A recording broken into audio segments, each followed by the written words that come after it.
আসসালামু আলাইকুম ওয়া রাহমাতুল্লাহ।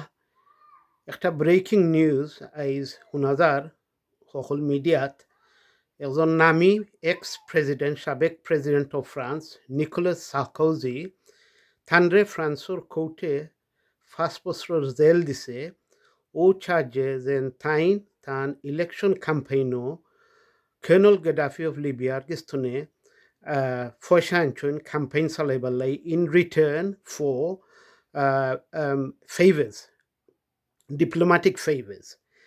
আবার কোর্টে কইছে যে অ্যাকচুয়াল পয়সা আইছে কিনা কোনো প্রমাণ নাই, বাট তারা যেন চেষ্টা করছেন, এগ্রিমেন্ট করছেন। এটা একটা কনস্পিরেসি, ক্রিমিনাল কনস্পিরেসি। ও চার্জে তান 5 বছর জেল হইছে। অবশ্য তাই আপিল করবা, বাট ফয়লা যাওয়া লাগবো জেলও। সো এটা ফ্রান্সর লাগি একটা শরম, আর এটা একটা ব্রেকিং নিউজ। ফ্রান্সর একজন প্রেসিডেন্ট 5 বছর লাগি জেল হইছে for conspiracy, criminal conspiracy to get campaign funding from Nayatain, Colonel Gaddafi of Libya. Assalamu alaikum.